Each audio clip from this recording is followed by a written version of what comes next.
Let's turn our attention to Enugu State, where the chief of the Naval Staff says it will speed up work on the proposed naval base in the coastal area of Ogurugu community. Rear Admiral EMMANUEL OGALLA believes that the move will strengthen security and shore up investors' confidence in the state. Bamidele Ajayi has more. Barely few hours after the Chief of Naval Staff visited Governor of Enugu State with a promise to establish a naval operation base in the state, the Chief of Naval Staff is back to inspect the famous Ogurugu River Port in Uzuwani Council area of the state. Some communities in Southeast are believed to be landlocked without access to river, sea, ocean to facilitate import and export.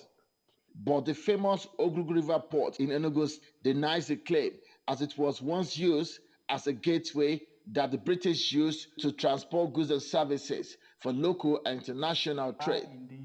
As part of effort instituted by Governor Peter Mbah to reposition Enugu for growth, this intervention comes handy and will serve as a viable means of income to this state.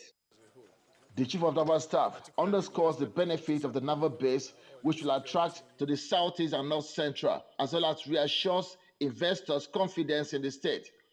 Particularly with respect to what is happening in the country now, or insecurity, I believe that our presence here is very important. By the time we are here, the investing public, the general public, will have more confidence in using this waterway as a vital means of transportation. Governor Peter Mbah reaffirms his administration's resolve to harness the opportunities presented by the waterways and jetty. That we support them and partner with them to see to quick realization of the setting up of a naval base, to police our waters, and also for us to benefit from their inland policing activity of the Navy. Of course, as you know, from here to Kogi, the middle belt is less than an hour or 2 hours trip from the waters. So it is a situation where we want to work with the Navy and in no small measure support the federal government, contribute our quota, and participate in ensuring the quick realization of this objective. It is hoped that the investment the Nigerian Navy plans to embark on will ease movement of goods and services and provide security.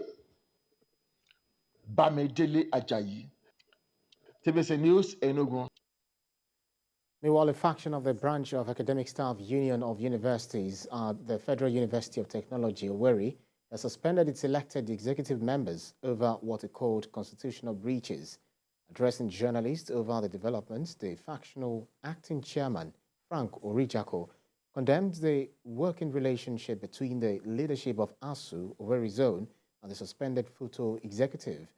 But the man involved in the controversial situation, Chinedu Ihejirika, in a swift reaction, described the suspension as laughable and unacademic from very few members. The former EXCO was suspended by Congress after they consistently failed to purge themselves of the following and more infractions and constitutional breaches. 1, failure by the suspended EXCO to present financial reports to the Congress for almost 2 years, as against the constitutional stipulation of quarterly presentations. This is a serious constitutional breach that is both reprehensible and unacceptable. All these accounts have been properly presented. Accounts are there in our secretariat. Anybody who is a member of the union should not be a member of the union on the platforms, WhatsApp platforms, requesting for accounts to be presented on WhatsApp platforms. It worries me when few persons out of 1,300 academic staff, 48 people will gather and take decisions that they say they have taken decision against a larger number of Congress, deciding that they have suspended the ESCO. This is fallacy. This is uncalled for. And this, if they should be academics, as they prove themselves to be, they should have retracted themselves from this.